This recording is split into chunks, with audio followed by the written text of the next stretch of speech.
Yeah, look, you're right there. You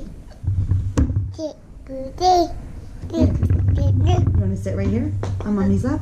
Okay. Hi, my video today is on labor and delivery.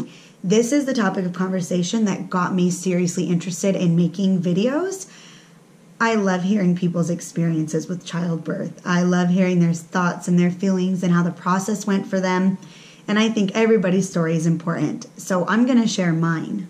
So I want to start off this video by saying I am not sharing this to put down or to shame any other way that anybody's decided to have their child or have their children. This is just the route that I personally decided to take for my body and for my child. It is a beautiful experience, but a very difficult one. So I give praise to anybody that's had to go through it. I'm excited about telling my story, and I hope that you all enjoy listening to it. So I've listened to a lot of different women tell their stories on how delivery went with them with their first child. And some of the stories were really sad, and some of them were really unfortunate. A lot of the women talked about how the nurses and doctors didn't respect their privacy or their wishes, or things didn't go according to plan, or their birth plan didn't work out. My experience with Wade was the complete opposite. And I wanted to share it because there are two different kinds of stories, and some of them are really good and some of them are really bad. And I realized that if I was a first-time pregnant mother and I listened to the really, really scary stories all the time without any uplifting stories to follow up, I would be absolutely terrified to have a child. So I wanted to share my positive experience with everybody. So I decided from the get-go that I did not want to be induced. I was given the option if I went past 40 weeks and hit 41 and he still wasn't here, I could be induced. But I was kind of like, the baby will come when he's ready. I'm not really worried about it. So that's the route that I took. So I started going into labor around 3 a.m. on his actual due date. And it was super exciting. And I knew that I was in the beginning of actual labor. I don't know what it is, but you just know that it's really, really in the beginning process. It's really happening. I remember a couple of weeks before I had Wade, and I felt little fake contractions and thought, oh, maybe I'm going to have him today. Maybe this is it. It wasn't it. This was it. So I went about my day like usual. I knew it was going to be a while before I started to go into hard labor.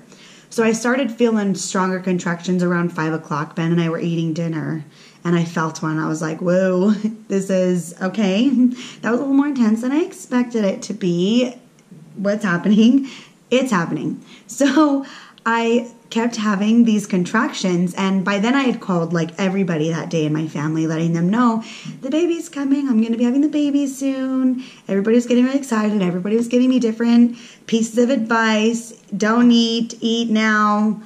This is what you need to do. Go into the hospital at this time. Wait this long. So I think it was around 9 o'clock that they were like, they were about 3 or 4 minutes apart. And I think that's when they say to usually go to the hospital. So I went to the hospital. I was with my mother-in-law and with Ben, and I was getting really excited. And oh my gosh, they're admitting me into the hospital. They hooked me up to this monitor thing that monitors the contractions, how intense they are, how long they are, all that stuff. And for some reason, as soon as I got in the hospital bed and was relaxing, they started to slow down and they stopped being so intense, making me look like a liar over here. I was like, no, this is really happening. And they're like, it's okay. That happens when you get hooked up. Usually you start to relax more, and they do that. So it's okay. Just we're going to like let you go home. And when they get so bad that it's hard for you to walk, then come back. I was like, okay, I'll do that. So I left. I was really bummed. I was really irritated because I was ready. Like I had been mentally preparing myself for this all day. And I was also like, oh my gosh, it's going to get worse than this. Like I was super scared. So I went home, and they intensified immensely. It was like, it got to the point where I felt like I couldn't breathe. I could not talk. I had family over that they were making me laugh and they were cracking jokes, and I did not even want it. I was like, nope, shut up, stop talking. I cannot focus on anything else. I was standing up against our doorway. I was leaning up against it. I was like crying. I was like, Ben, this is freaking horrible. Like, this sucks. This is really painful. And finally he was like, let's just take you. Like, if you can't even talk and you can't laugh, like, this is like probably as intense as it's going to get. Let's go to the hospital. So we went, and by the time, like, the hospital was seriously right down the street from my house where we lived. And I still, like, by the time we got there, after being in the car, we were walking into the hospital doors, and I had to stop and breathe and just like, okay, I'm just going to let this pass and then I can walk. So I would let the contraction go and then I would walk. So I got into the hospital. They checked me. I was dilating. It was on. I was in full active labor, and it was super, super exciting, super scary, super intense, and seriously the most beautiful experience of my entire life. When I was pregnant with Wade, I got a lot of different advice from a lot of different people on how I should go about my labor and delivery. I had a friend that was talking to me about getting the epidural, and I told her, I am so afraid of needles. I don't think I would even have the stomach to get one. I don't think I could do it. And I heard that while you're having a contraction or something, you have to be bent over and you have to stay completely still, or it could hit a wrong cord and it could paralyze you. I heard all these horror stories, and I was telling her about it, and she was like, you are going to be in so much pain that you're not going to care about the needle or that outcome, so don't worry about it. And the nurses were super nice and asked me if I wanted an epidural, and I thought about what my friend said, and I was not in a painful position yet that I was okay with the needle. So I was like, I'm going to hold off on the epidural for now. And the nurse was really kind and said, okay, well, whenever you want it, we'll give it to you. No worries, no pressure, whatever you want. Throughout my entire labor in the hospital, the staff and the doctor and everybody was nothing but nice to me. It was the most amazing experience I could have had with childbirth, honestly. I had my mother-in-law and my grandma Julia, and I had Ben by my side throughout the entire process. And it wasn't a pretty one. I was freaking exhausted. It was the middle of the night. I was feeling the worst pain of my life, and I truly thought I was going to die, which sounds really, really dramatic, but I had never felt that intense of an experience before ever. I was tired. I was in pain. I made the mistake. This is a little side note, and it's kind of gross, but I'm going to say it because this is the real raw details of delivery here. I was advised not to eat when I started to go into heavy labor, and I did not listen to that piece of advice. I went ahead and ate a Subway sandwich. And when the labor got more intense and I got more tired and I got more and more in pain, I was laying there and I had a break from a contraction and I threw it all up. Sorry, that's gross, but that's how it was. I threw up all over myself and I was so tired. I have said that 20 times and I don't care. I'm going to keep saying it. I was freaking exhausted already and I hadn't even had the baby yet to take care of. It was intense. So I laid there and didn't know what to do. I had just thrown up all over myself and all over my bed. And Ben and the nurse and my grandma helped change me out of my hospital gown and into another one. And I was literally like a rag doll because I couldn't move. And I didn't have the energy to move. So my amazing personal labor and delivery team, they helped clean me up and get me back in my hospital bed, relaxing as much as one can during intense labor. And the reason why I told that disgusting personal story is because I feel like when they advise you not to eat when you're in labor, that's why. It's not because they're trying to be mean or trying to make you starve. It's so that things like that don't happen to you while your body is preparing to push a child out. But that's just me. So when the second time around, I did not eat when I started going into intense labor because I didn't want to experience that again for myself. So at some point I was ready to push, and it was then that I realized I had made it through my entire labor without an epidural. And I was really proud of that for myself. And a lot of people probably wouldn't want to or don't want to feel all of the labor pains and all that entails while their body's preparing to have a baby. But for me, it was life-changing, and I loved it, weirdly loved it.